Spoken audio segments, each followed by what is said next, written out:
The iconography of intent. The iconography of intent. Tracing criminal warning signs. Again, we are tracing criminal warning signs.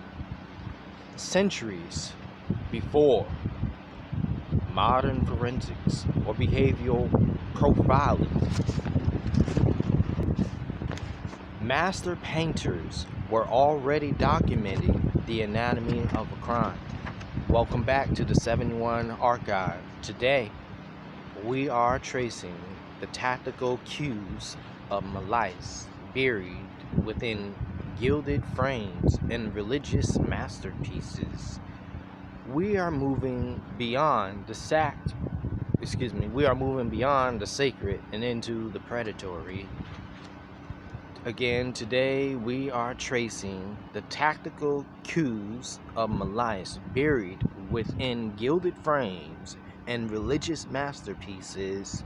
We are moving beyond the sacred and into the predatory.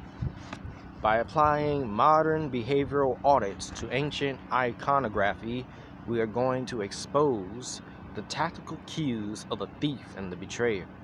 Discover how these artists use a specific geometry to warn the public about the subtle, calculating behavior of the world's most dangerous deceivers. This isn't just art history. Again, this is not just art history. No, not at all. This is a master class in situational awareness. Spatial hostility and encroachment. The first metric we audit is the rule of unnatural proximity. In forensic behavioral analysis, we look for proximity violation, where a predator enters a target personal space without an invitation.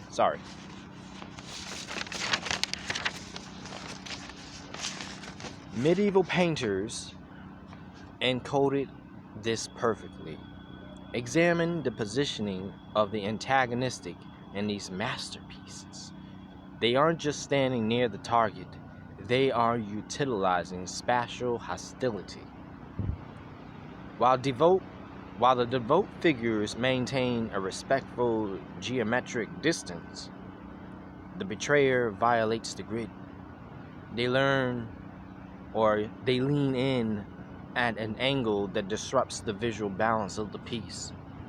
This encroachment is a warning sign of impending strike. In 2026, we see this same predatory geometry and surveillance footage of modern street crimes. The physics of an ambush hasn't changed in 600 years.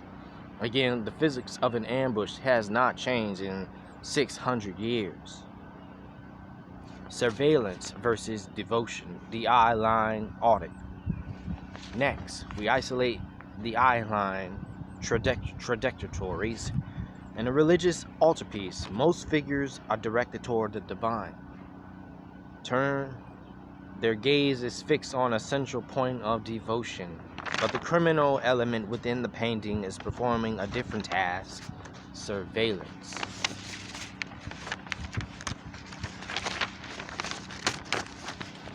By tracing the vectors of where these villains are looking, we find they are often the only characters looking at the exit, the surroundings, or the targets, vulnerabilities.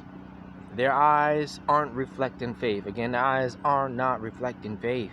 They are performing a tactical sweep. We call this the predator scan. And when you audit the geometry of their gaze, you realize they are the only ones in the room aware of the physical logistics of the environment. They are the phantoms within the frame, calculating the escape route where everyone else is focused on the ritual. The shadow protocol, marking the malice, marking the malice.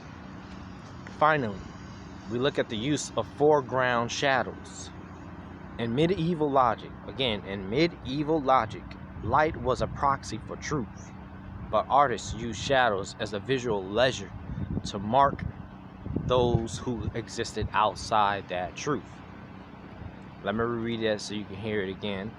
But artists use shadows as a visual ledger to mark, again, to mark those who existed outside of the truth, or of that truth, sorry. Notice how the deceiver is often positioned in a geometric ellipse, where physical objects or another character casts a shadow specifically over their hands or their face.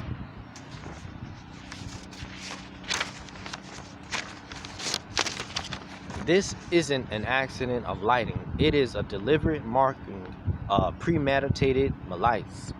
The painter is effectively highlighting the character's shadow protocol.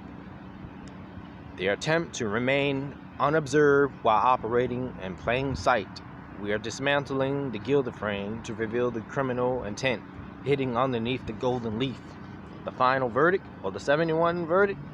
The 71 method proves that human intent leaves a geometric trail, whether it's on a 15th century wood panel or a modern digital ledger. We audit the shadows so we can't become the targets. This has been the iconography of intent briefing. We are building an archive of truth that the deceivers cannot erase.